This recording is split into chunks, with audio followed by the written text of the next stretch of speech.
So last night she goes to a town hall with Univision, which is on her side. This should have been very easy. And she gives her pre-rehearsed opening statement. This wasn't even in response to a question. This is just like, hey, let me make my case to you before we get started. It's the same filler, fluffy nothingness that we have been listening to for weeks now. Here's a sample.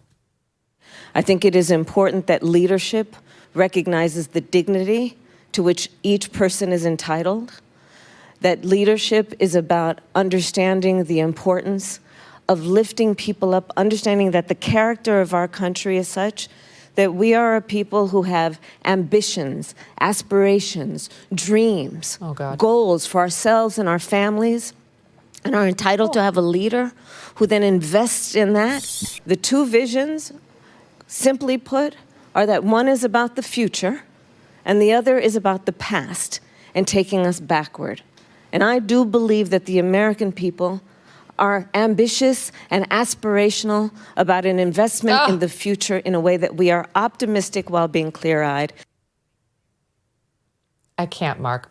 Please, when November 5th cannot come soon enough. This is all she ever says. Those words, those same words.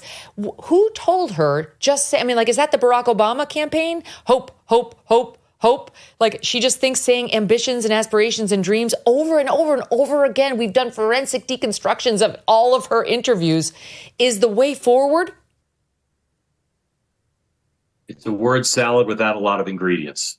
Just like the same six ingredients over and over again. Look, the two things that amaze me are, one, this is the exact same person who several months ago, Joe Biden, Nancy Pelosi, Chuck Schumer, most Democratic donors, most Democratic strategists would have said, if we replace Joe Biden, obviously it can't be with Kamala Harris, because that's not a great trade. And second, this is the same press corps that covered up for several years for Joe Biden, who's now covering her. And while the coverage of her in the last couple of weeks has gotten a little bit tougher, and Bill Whitaker's interview was by far the toughest one she's faced, it's still the case that she's now likely to get Election Day without the dominant media, to use David Plouffe's phrase, putting her in the barrel. She's lost some news cycles, but she hasn't had a single crisis. And just as the press went along watching Joe Biden, clearly not with the same cognitive abilities he had several years ago, they're just going along covering this like nothing's happening here, that her events are fine, and that she's doing what she needs to do. Maybe she'll win, but no one I know, including a lot of Democrats who are honest about her performance level, think that performance level is good enough to win. So what do you think, Dan, is causing the stall? I've heard you guys talking about, she stalled, and is she stalled and tied, or is she stalled and behind? And it seemed like you had a consensus on your show that she was stalled and behind. What do you think is causing that? Because we all saw the rocket ship go up when she subbed in, and Brat, Summer, and the DNC with all their stars, and Democrats were feeling the way Republicans were feeling after their convention before the switcheroo had happened. So what happened? Yeah, I believe she is stalled and behind. And what has happened is when she started this media blitz earlier in the week, it seemed like the game plan was to not make news, to kind of just, get through it. Don't put your foot in your mouth. She obviously did on the answer about what she would do differently than Joe Biden. But that's a stance that you take when you have the lead, when you're trying to run the clock out and just, to use a football analogy, not turn the ball over. But instead, you need to be forcing turnovers and putting points on the board. And I think, I actually thought she did well in the town hall. We can debate that kind of opening. I thought as it went on, she relaxed. She had some very good answers, but they're not penetrating. She's not having anything new to say. And here we are, we were talking earlier about young Black men, Barack Obama. We're talking about how she didn't make news yesterday. What's the one thing Donald Trump did yesterday? He gives a speech in Detroit. We can talk about, whether or not some of it was a little off the rails, but he proposes a tax cut for an auto loan, which hits people right in their pocketbooks, right? Like, I'd rather be him today, according to Black Vote, than the Democrats, which makes me want to pull my hair out. And so I think, you have to change, the foot you're on from your back foot to your front foot. And you need to be winning news cycles because you have to stop Trump's momentum. If you look right now in the blue wall states, I know you talked about it on your show yesterday, it's not just that she's behind by 2 or 3 points. Okay, things go up and down. The trend lines the last 3 weeks are all in Trump's favor. You have to stop that, because if 2 or 3 becomes 4 or 6, you haven't seen anything in terms of Democratic panic. Yeah, if I could just add, look. Yeah, go ahead, Sean. Yeah, Dan's absolutely right. It's the trend line, right? It's not one poll or 2 polls. When she came out of the convention, you looked at the Real Clear Politics average of polls in the states. It was Harris, 1-3, 1-3. Then a lot of them went to tie. Now it's Trump. So the shift in a lot of these states is left to right. And that's concerning for them in each of these battleground states, probably save Nevada. But Tim Hogan, our former colleague, had a great anecdote that really surmised what was happening after, when Biden got pushed out. People kept saying, well, God, what? People don't like Kamala Harris. What do we do? And he said, imagine it's raining and your coworker has a car when you walk out of the office and says, hop in my car, I'll drive you. You're excited. You may not like the coworker, but you're like, hey, they've got a car. It's pouring rain. It's dry in the car. I'll get in the ride. The problem is that as the car ride goes on, Kamala Harris is that passenger that won't stop talking. And you're like, you know what? At some point, just get out. I need to get out of this car. And, that what you just played about the Univision town hall exemplifies it. People were willing to give her a chance. They were willing to engage in conversation with her, but she has shunned them basically since, the convention. People thought there'd be something more. There'd be more substance. There'd be more explanation. There'd be more there. And there's not. And they're coming to the realization that I was willing to give somebody else a chance, another look. I was willing to be curious about her. But I know what I'm getting with Trump, and the biggest issues that I'm concerned about, the economy, the immigration. I know the Trump record. I may not like everything he says and does, but at the end of the day, I'm way too concerned about where she'll ultimately come out, so I'll fold with Trump. And we're seeing that in focus group after focus group. They've waited long enough, and they're saying, you know what? I gave her a shot. I got to go with Trump. Mark, I watch her, and I can't help but think she's no Obama. Obama 2008, which is what they're wanting us to feel that she is. Obama was all about hope and change. We all remember that. But Obama could sell it like nobody's business. He really was a once in a generation political talent, whether you agree with his policies or not, that you can't dispute. And he was selling specific things. I was there. He was talking about Obamacare, what would become Obamacare, and changing people's lives. He was talking about the Iraq War and making a point about how it needed to end. He voted against it, all of that. He was talking about the environment. Who could forget the seas will open, however he put it. I guess I did forget, but in Des Moines, Iowa, when he was running, he made these grandiose promises on the environment and things that people loved. She's so myopic. It's like, first-time home buyers are going to get this little tax break. And the people who are diabetics are going to do better on their monthly insulin. And price gouging is going to stop at the grocery store. But there's been a lot of counter-programming on that, even from leftist news organizations saying there is no price gouging happening at grocery stores. So it's like, she's not it. And she really, really wants us to believe she's it, with the ambitions and the aspirations and the dream talk, which is incessant.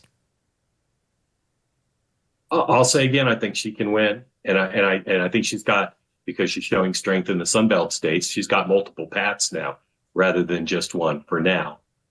I think is she as skilled a candidate as the last 2 Democratic nominees? I just don't think she is, compared to Hillary Clinton or compared to Barack Obama or Bill Clinton. I don't think she's as skilled even as John Kerry, because she had to do this from a standing start. She's not been on the national stage very long. So I think that's one issue. She's just not proficient. Number 2, her Achilles heel is that she's indecisive. And she's at a time when, if she's going to win, she needs to take the whole campaign and 57 or 47% of the country plus, put them on her back and win it.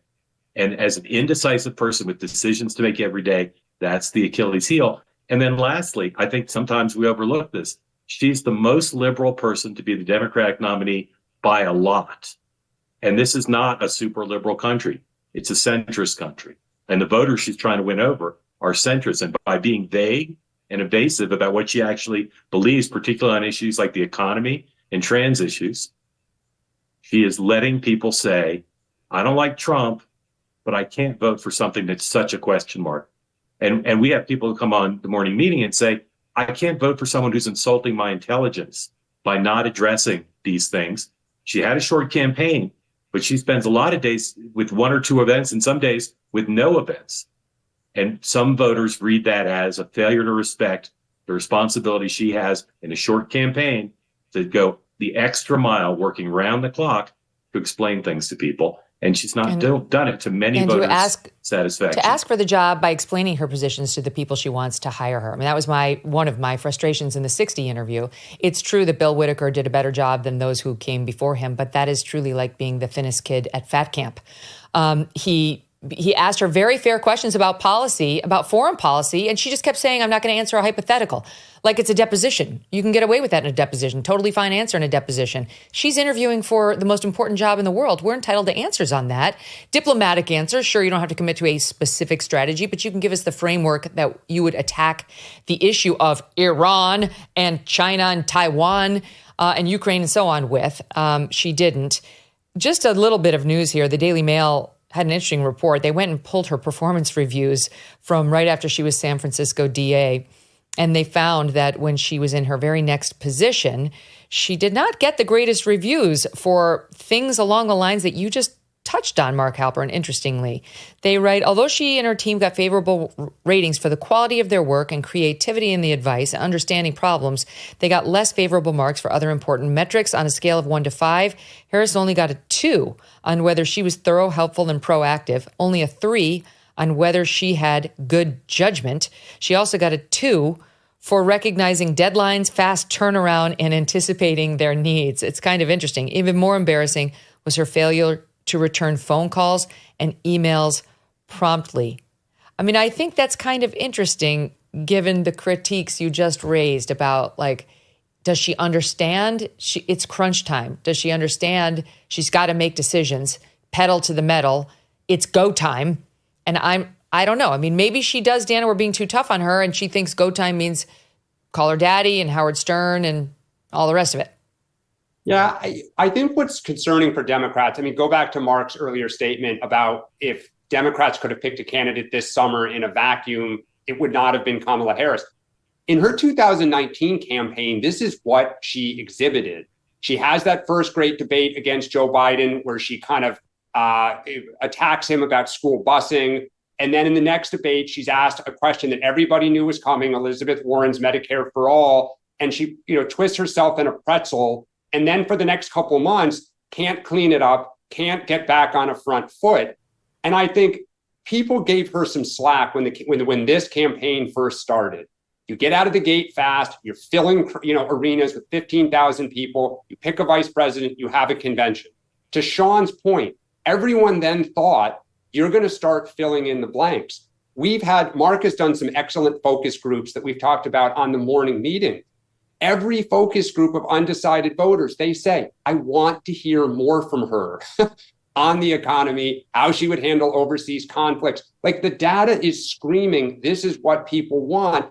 And yet the strategy seems to be, don't make news. As you say, it's like school uniforms with Bill Clinton in 1996. I'm going to expand the child, tax credit. I'm going to make it easier to purchase a home and to start a small business. But if you're that American pie family, you have 2 kids, you own your home, you're not going to have more kids. There's nothing in those 3 things she's talking about that appeals to you, right? You already own your home. You're not going to go start a small business maybe at this point in your career. So what is it that you're, saying to them or to the young Black man to make them want to vote for you? And this is why people are getting very nervous. She's playing to her character form of just being very cautious and don't make a mistake. When you're in California, it's fine. But you have to defeat Donald Trump, not hope that he loses this. Megyn, one of the things that Dan pointed out, we've talked about this probably ad nauseum on the morning meeting. she's got a lot of smart people around her, right? They have a ton of money and a ton of data. They know exactly what we just said, which is, here's what you need to do. And the only conclusion that makes sense to draw is she can't do it, right? It's at some point, it was like the people who said Joe Biden needs to do the following. And we just knew that cognitively and physically, he just couldn't do it. He's got smart people around him too. At some point, the folks around her, they know what she should and could do to help close the deal. They've come to the conclusion that she just can't do it. This show encourages honest conversations, which is not always easy in today's media environment, with big tech companies deciding who and what gets amplified and censored. But there is a new platform that prioritizes free speech and transparency without controlling the narrative, and it's called Ground News. Ground News is an app and a website that aggregates related articles from around the world, highlighting each source's political bias and corporate influence. Ground News reveals for every single story how media narratives are shaping the conversation and who's covering the topic. It makes it easier to navigate the news and may even be helpful to you for the next time your liberal friends send you a headline from their favorite biased news source. They're offering our viewers 40% off their Vantage plan, which gives you unlimited access to their website and app. Ground News is independent and supported by subscribers, not corporate interests. So check them out at groundnews.com/Megyn. That's ground, GROUND news.com/MEGYN. Groundnews.com/Megyn. Thanks so much for watching. If you like what you just saw, hit the subscribe button for more clips and full episodes.